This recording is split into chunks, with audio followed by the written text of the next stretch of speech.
और चलिए पाकिस्तान की एक और नापाक करतूत जो है वो सामने आई है। इंडिगो का फ्लाइट टर्बुलेंस में फंसा था और जब पाकिस्तान के एयर स्पेस की इजाजत मांगी गई, पाकिस्तान के हवाई क्षेत्र के इस्तेमाल की इजाजत जब मांगी गई तो पाकिस्तान ने इजाजत देने से इनकार कर दिया। 227 यात्री इंडिगो की फ्लाइट में सवार थे। पायलट ने जो है गंभीरता दिखाते हुए लाहौर एटीसी से संपर्क साधा और पाकिस्तान के हवाई क्षेत्र के इस्तेमाल की इजाजत मांगी, लेकिन पाक ने अपनी शर्मनाक हरकत, नापाक हरकत जारी रखी और हवाई क्षेत्र के उपयोग की अनुमति नहीं दी, जिसके बाद पायलट ने अपनी सूझबूझ से श्रीनगर में ही फ्लाइट को लैंड कराया था। इस वक्त हमारे साथ दीपक भी अधिक।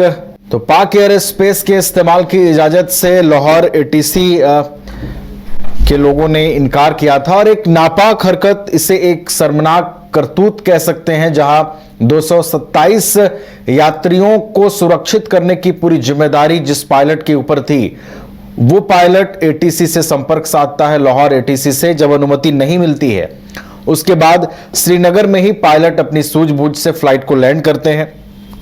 हमारे साथ अधिक जानकारी के साथ हमारे सहयोगी दिल्ली से दीपक जुड़े हुए हैं, उनका रुख कर लेते हैं। दीपक, देखिए, पाक की एक और शर्मनाक करतूत इसे आप कह सकते हैं, जब आपातकालीन स्थिति में पायलट ने पाकिस्तान के हवाई क्षेत्र के इस्तेमाल की अनुमति मांगी, जिसे साफ तौर पर इनकार किया गया था। यानी कि पाकिस्तान बाज नहीं आ रहा अपनी हरकतों से। दीपक, देखिए, बिल्कुल बीती रात को माफ करिएगा, बीती रात को जिस तरीके से एक विमान जो है क्षतिग्रस्त होता है भारत का, और इमरजेंसी लैंडिंग के लिए जब पाकिस्तान से मदद मांगता है, पाकिस्तान के एटीएस से जब मदद मांगता है, तो पाकिस्तान पूरी तरीके से मदद करने से इनकार कर देता है। दरअसल अभी पूरा मामला यह है कि बीती रात में दिल्ली से एक विमान जो है श्रीनगर के लिए उड़ान भरती है, जिसके बाद खराब मौसम की वजह से जो है और खराब टर्बुलेंस की वजह से जो है विमान का अगला हिस्सा क्षतिग्रस्त हो जाता है। ये माना जा रहा था कि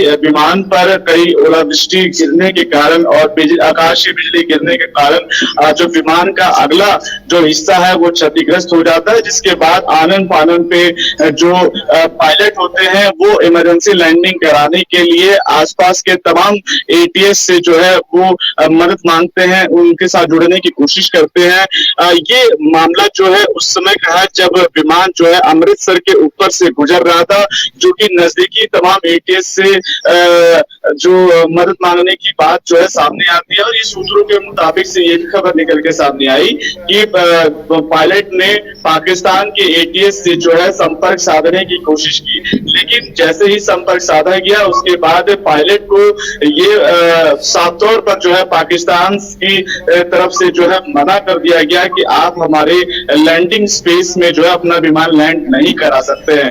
तो आप समझ सकते हैं कि किस तरीके से बेवकूफियाना जो हरकत है पाकिस्तान की, वो इस मामले में निकल कर सामने आ रही है। क्योंकि देखिए, 227 यात्री जो थे उस विमान के अंदर जो है यात्रा कर रहे थे।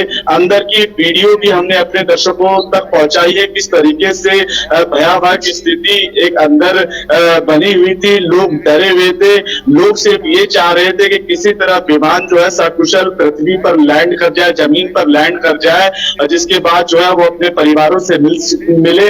लेकिन जिस तरीके की स्थिति जब आसमान में विमान के साथ बनी थी, तो मुझे लगता है नवीन की मानवीय तौर पर किसी को भी ऐसे में मदद करने के लिए आगे आना चाहिए, चाहे वो किसी भी देश के लिए हो। लेकिन जब हमारे पायलट ने एटीएस से जब संपर्क साधा, उसके बाद एटीएस किस तरह के जब जवाब निकल के सामने आते हैं, तो आप समझ सकते हैं कि पाकिस्तान का माइंड सेट क्या है, अमानवीय जो व्यवहार है वो कितना पाकिस्तान का गिरा हुआ आप ये समझ सकते हैं। लेकिन फिर भी देखिए, भारत के पायलट और भारत के एटीएस और भारत के क्रू मेंबर की मदद से, उनकी सूझबूझ से, उनके हौसले से जो है सकुशल विमान को लैंड कराया गया और जो 227 यात्री थे उनको पूरी तरीके से बचाया गया। ये अपने आप में बड़ी बात है नवीन जी।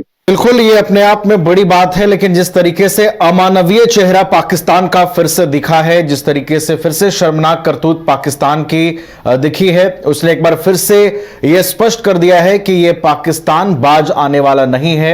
और अब इस पूरे मामले में देखिए, पाकिस्तान का सच एक बार फिर से उजागर हो गया है। बहुत बहुत फिलहाल आपका धन्यवाद दीपक, हमारे साथ जुड़ने के लिए, तमाम जानकारियां हम तक पहुंचाने के लिए।